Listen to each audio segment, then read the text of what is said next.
அனைவருக்கும் வணக்கம். பாரத பிரதமர் திரு நரேந்திர மோடி அவர்கள் சரித்திரம் படைச்சிருக்கிறார் நண்பர்களே. நேற்றைய தினம் இஸ்ரேலுக்கு பயணிச்சிருக்கிறாரு. முதலாக இஸ்ரேலுக்கு சென்ற இந்திய பிரதமர் திரு நரேந்திர மோடி அவர்கள் தான். இப்பொழுது அவர் பயணித்திருப்பது இரண்டாவது முறை பயணம் இஸ்ரேலுக்கு. இது இந்திய இஸ்ரேல் உறவுகளுக்கு ஒரு மிகப்பெரிய பூஸ்டாக வந்திருக்கிறதோட இல்லாம பல விஷயங்கள்ல இந்த பயணம் சரித்திரமே படைச்சிருக்குது. மேலும் இஸ்ரேலுடைய மக்களும் சரி, அந்த நாட்டு அரசியல்வாதிகளும் சரி, பாரத பிரதமர் மோடி அவர்களிடம் அன்பு பாராட்டியதை பார்த்து உண்மையிலேயே நமக்கெல்லாம் மெய் சிலிர்த்தது அப்படின்னே சொல்லணும். இது வெறுமனே ஒரு போட்டோவுக்கான ஒரு சந்தர்ப்பமாக மட்டுமே இல்லாம பாரத பிரதமர் இதுல தன்னுடைய திறமையை கொண்டு பல விஷயங்களை செய்திருக்கிறாரு. இந்தியா இஸ்ரேலோடு பல முக்கியமான ஒப்பந்தங்களை செய்திருக்குது அப்படிங்கறதான் உண்மை. இந்த மிக முக்கியமான விஷயத்தை பத்தி தான் இன்னைக்கு பார்க்க போறோம் நண்பர்களே. வாங்க.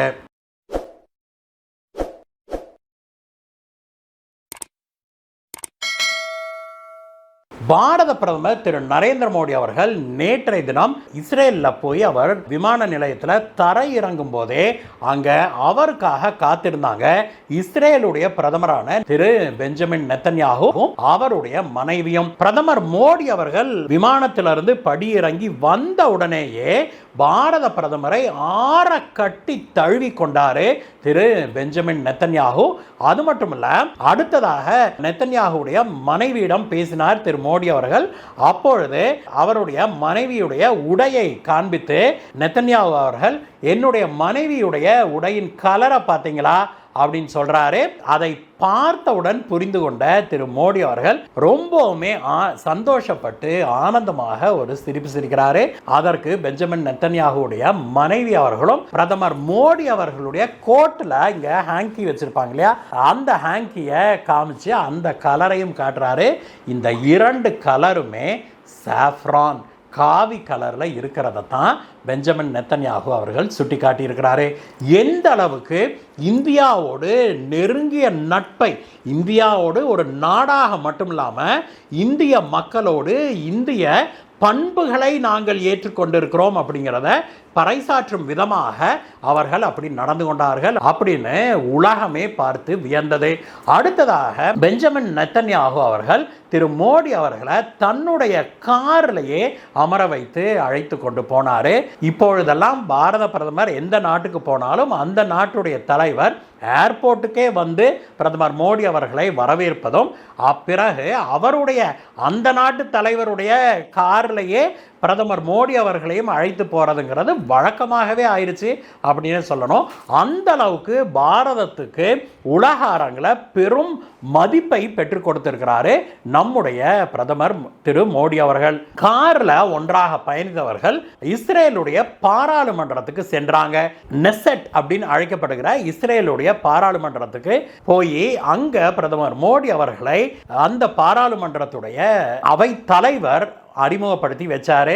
அப்பொழுது அவர் சொன்ன வார்த்தைகள் உண்மையிலேயே நம் நெஞ்சை நெகிழ வைத்த வார்த்தைகள். அவர் பிரதமர் மோடி அவர்கள் பாரதத்தின் தலைவராக இங்கு வந்திருக்கிறாரு. அவர் 1.4 பில்லியன் இந்தியர்களுடைய நன்மதிப்பை, நட்பை நமக்காக, நம்மோடு கலந்து கொள்வதற்காக கொண்டு வந்திருக்கிறாரு அப்படின்னு சொன்னதோடு இல்லாம மேலும் அவர் என்ன சொன்னார்னா, பிரதமர் மோடி அவர்களை இந்த நெசட் பண்போடு பணிவன்போடு வரவேற்குது. பிரதமர் மோடி அவர்கள் ஒரு சாதாரண நண்பர் அல்ல, அவர் நம்முடைய சகோதரர். அது மட்டுமல்ல, இந்தியா நம்முடைய நட்பு நாடு மட்டுமல்ல, நம்முடைய உறவு நாடு அப்படின்னு சொல்லி அவர் பிரதமர் மோடியை அங்க அறிமுகப்படுத்தி வைத்த போது பெருத்த கரவொலி எழுந்தது நண்பர்களே. பிறகு பிரதமர் மோடி அவர்கள் பேச ஆரம்பிச்சாரு. பிரதமர் மோடி அவர்கள் பேசிய அந்த ஸ்பீச்சை உலகமே இப்பொழுது வரைக்கும் பாராட்டி கொண்டு வருது அப்படிங்கிறதா உண்மை. அந்த ஸ்பீச்சில் பிரதமர் மோடி அவர்கள் ரொம்ப ராஜதந்திரத்தோடு பேசினாரு அப்படிங்கிறத யாரும் மறுப்பதற்கில்லை. அதுவும் பெரிய விஷயம் இல்லை. ஆனால் பிரதமர் மோடி அவர்கள் அப்பொழுது பேசின சில விஷயங்கள் இஸ்ரேலியர்களுடைய நெஞ்சை தொற்றுக்குது அப்படிங்கிறது உண்மைதான். அதுல மிக முக்கியமானதாக பிரதமர் மோடி என்ன சொன்னார் அப்படின்னா, இஸ்ரேலுக்கும் இந்தியாவுக்குமான உறவு இன்றைக்கு நேற்று உருவான நட்பல்ல, 2000 வருடங்களுக்கு முன்பே நம்முடைய 2 சிவிலைசேஷன்களும் நெருங்கிய உறவோடு இருந்தாங்க. பாரதத்திலிருந்து பலர் ஜெருசலத்துக்கு பயணித்து வந்த கதைகளும், ஜெருசலத்தில் இருக்கிற இங்க இஸ்ரேல்ல இருக்கிற யூதர்கள் பலர் 2000 வருடங்களுக்கு முன்பே பாரத தேசத்துக்கு வந்து அந்த நாகரிகத்தில், எங்களுடைய நாகரிகத்தில் வந்து அங்கேயே குடியமர்ந்தாங்க. இன்றைக்கு வரைக்கும் பெனி இஸ்ரேல் அப்படின்னு மும்பாயில ஒரு பகுதியே இருக்குது. அது மட்டும் இல்ல, கொச்சி யூதர்கள் இருக்கிறாங்க, குஜராத்தில் யூதர்கள் இருக்கிறாங்க, அதோட இல்லாம இந்தியாவுடைய வடகிழக்கு பகுதிகளிலும் யூதர்கள் இருக்கிறாங்க. 2000 வருடங்களுக்கு முன்பே யூதர்களை, இஸ்ரேலியர்களை நாங்க வரவேற்றிருக்கிறோம். இன்றைக்கு வரைக்கும் இந்தியா அவர்களை அன்போடு அரவணைச்சு வச்சிருக்குது. எங்களோடு ஒன்றரை அவங்க கலந்திருக்கிறாங்க. அவர்கள் எல்லோருமே இன்னைக்கு இந்தியாவுக்காக, இந்தியா செழுமை அடைவதற்காக பல்வேறு வகைகளில் அவங்கெல்லாம் பாடுபட்டிருக்கிறாங்க அப்படின்னு சொல்லி அதற்கு பல உதாரணங்களையும் திரு மோடி அவர்கள் சொன்னாரு. இந்த விஷயத்தை திரு மோடி அவர்கள் பேசினதுல மிக முக்கியமான உட்கருத்து என்ன தெரியுமா? உலகத்துல பெரும்பாலான நாடுகள், குறிப்பாக இஸ்லாமிய நாடுகள் எல்லாமே இஸ்ரேல் அப்படிங்கிற ஒரு நாடே கிடையாது, அதை இப்பொழுதுதான் செயற்கையாக உருவாக்குனாங்க அப்படின்னு சொல்லி இன்றைக்கு இஸ்ரேல் இருக்கிறது பாலஸ்தீனம்ங்கிற பழைய நாடு. இஸ்ரேல்ங்கிற ஒரு நாடே 1948க்கு முன்னாடி இல்லை அப்படின்னு வாய்கிழிய பேசிட்டு இருக்கிறாங்க. ஏன் நம்ம ஊர்ல இருக்கிற சிலரும் கூட இது மாதிரிலாம் பேசுறத நாமளே காதுபட கேட்க முடியுது. நம்முடைய வீடியோல வந்து கூட பலரும் இதை கமெண்ட் பண்ணியிருக்கிறதையும் நாம பார்த்துருக்கிறோம். நண்பர்களே, இஸ்ரேல் வந்து பாலஸ்தீனத்தை ஆக்கிரமிச்சிருக்குது, அந்த பகுதி இஸ்ரேல் இன்னைக்கு இருக்கிற நாடே பாலஸ்தீனம் தான் அப்படின்லாம் பேசுறவங்கலாம் இருக்கிறாங்க. இதெல்லாம் வந்து சரித்திரத்தை படித்தவங்களுக்கு புரியும். இந்த மாதிரி இஸ்லாமியர்கள் பேசுவதெல்லாம் கட்டுக்கதை அப்படிங்கிறது உலகுக்கே தெரியும், சரித்திரம் படித்தவர்களுக்கு தெரியும் அப்படின்னு பாரத பிரதமர் திரு நரேந்திர மோடி அவர்கள் 2000 வருடங்களுக்கு முன்பு இருந்தே இஸ்ரேல் அங்கதான் இருக்குது, யூதர்கள் அங்கதான் இருக்கிறாங்க, இஸ்ரேல் யூதர்கள் எல்லாம் ஒரு பெரிய முன்னேறிய நாகரீகத்தை, சிவிலைசேஷனை சேர்ந்தவர்கள், அந்த சிவிலைசேஷனோடு பாரத சிவிலைசேஷனுக்கு நெருங்கிய தொடர்பு இருந்தது அப்படின்னு பாரத பிரதமர் அந்த பேச்சுக்கு ஒரு முற்றுப்புள்ளி வைக்க முயற்சித்திருக்கிறாரு.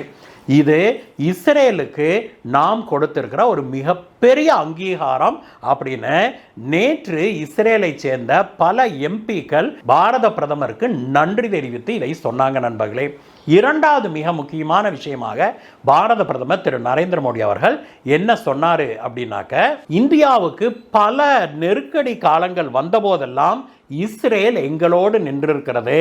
இஸ்ரேலுக்கும் இந்தியாவுக்குமான உறவு ஏனோதானோன்னு இருக்கிற ஒரு சாதாரண உறவோ நட்போ அல்ல. இது வந்து ஆத்மார்த்தமான ஒரு நட்பு. எந்த ஒரு காலகட்டத்திலையும் இஸ்ரேலை இந்தியா விட்டு கொடுத்ததில்லை, விட்டு கொடுக்காது. அதே போல இந்தியாவுக்கு எந்த ஒரு நெருக்கடி வந்தாலும் இஸ்ரேல் எங்களோடு பயணித்திருக்கிறது, எங்களுக்காக நின்றிருக்குது, எங்களோடு நீங்க தோளோடு தோள் நிற்பீங்க அப்படிங்கிற நம்பிக்கை ஒவ்வொரு இந்தியருக்கும் இருக்குது அப்படின்னு சொல்லி அவர் சொன்னாரு. பாரத பிரதமர் சொன்ன இந்த கூற்று 100க்கு 100 உண்மை. நண்பர்களே, 3 ஆண்டுகளுக்கு முன்பு கல்வான் பள்ளத்தாக்குல சீனா இந்தியாவுக்கு எதிராக நடவடிக்கைகளை மேற்கொள்ள முயற்சி செய்த போது இந்தியாவுக்கு உதவி செய்வதற்கு ஓடோடி வந்து முதலாவதாக நின்ற நாடு இஸ்ரேல் தான். அதை நாம மறந்துவிடக்கூடாது. இன்றைக்கு நண்பர்கள்னு பலர் வந்து இந்தியாவோடு ஈசிக்கிட்டும் கீசிக்கிட்டும் நின்னாலும் கூட அன்றைக்கு இஸ்ரேல், பிரான்ஸ் போன்ற நாடுகள் தான் நம்மோடு நின்னாங்க அப்படிங்கிறத நம்ம மறந்துவிடக்கூடாது. அதே போல பஹல்காம் தீவிரவாத தாக்குதல் நடந்த உடனேயே இஸ்ரேல் இந்தியாவுக்கு ஆதரவு தெரிவித்தது, இறந்தவர்களுக்கு அனுதாபம் தெரிவித்தது. அது மட்டும் இல்ல, ஆபரேஷன் சிந்தூர் துவங்கிய போது இந்தியாவுக்கு என்ன உதவி வேணாலும் நாங்கள் செய்யறதுக்கு தயார் அப்படின்னு சொல்லி சொன்னதோட இல்லாம இந்தியாவுக்கு ராக்கெட்டு, மிசைல் அப்படின்னு இந்தியாவுக்கு பல உதவிகளையும் செய்திருக்குது இஸ்ரேல். அதே போலதான் பாரத பிரதமர் இன்னொரு விஷயத்தையும் சொல்லியிருக்கிறாரு. அது என்ன அப்படின்னாக்க, 2 நாட்டு உறவுகள் பேச்சுவார்த்தை நடத்துறதெல்லாம் பெரிய விஷயம் அல்ல. ஆனால் 2 நாட்டு மக்களும் ஒவ்வொருத்தரும் ஒருத்தர் மேல வச்சிருக்கிற அந்த அன்பும் பாசமும் பரிவும் இருக்குது இல்லையா, அது வேற எந்த நாட்டோடும் நாம் பார்க்க முடியாது. இந்தியாவில் ஒவ்வொரு இந்தியனுக்கும் இஸ்ரேலின் மீது அவ்வளவு மதிப்பும் மரியாதையும் அன்பும் பாசமும் இருக்குது அப்படின்னு சொல்லி பிரதமர் சொன்ன ஒரு கருத்தை 100க்கு 100 உண்மை அப்படின்னு ஒவ்வொரு இந்தியனும் சொல்ல முடியும். பிரதமர் மோடி அவர்கள் பேசிய பிறகு பேசிய இஸ்ரேலிய பிரதமரான பெஞ்சமின் நெத்தன்யாகு, பாரத பிரதமர் திரு நரேந்திர மோடி அவர்கள் என்னுடைய நெருங்கிய நண்பர் மட்டுமல்ல, என்னுடைய சகோதரர், he is my brother அப்படின்னு சொல்லி அவர் சொன்னது இஸ்ரேலிய மக்களிடையே பெரும் வரவேற்பை பெற்றிருக்குது. அது மட்டுமல்ல, பிரதமர் மோடி அவர்களும் இஸ்ரேலிய பிரதமர் பெஞ்சமின் நெத்தன்யாகு அவர்களும் காட்டிய பரஸ்பரம் அன்பு இருக்குது இல்லையா, அது உண்மையிலேயே உலகத்துல பல நாடுகளை ஆச்சரியப்பட வச்சிருக்குது. எல்லாவற்றுக்கும் மேலாக பாரத பிரதமருக்கு இஸ்ரேலுடைய ஆக உயரிய விருதான Speaker of the Knesset award அப்படிங்கிற மிக உயரிய விருதை வழங்கி கௌரவிச்சிருக்கிறாங்க.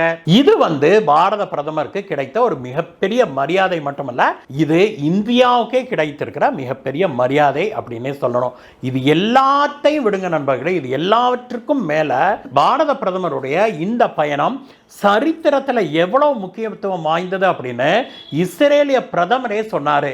அவர் என்ன சொன்னார்னா, அக்டோபர் 7 தாக்குதலுக்கு பிறகு, அதாவது ஹமாஸ் தீவிரவாதிகள் இஸ்ரேலுக்குள்ள புகுந்து தாக்குதல் நடத்தி 1000க்கும் மேற்பட்ட அப்பாவி இஸ்ரேலியர்களை கொன்று குவிச்சாங்க இல்லையா, அந்த தாக்குதலுக்கு பிறகு இஸ்ரேலுக்கு வருகை தந்திருக்கிற 2வது உலக தலைவர் நம்முடைய பிரதமர் மோடி அவர்கள் தான். முதலாவது தலைவர் யாருன்னு கேட்குறீங்களா? அவர் அமெரிக்க அதிபர் ட்ரம்ப் நண்பர்களே.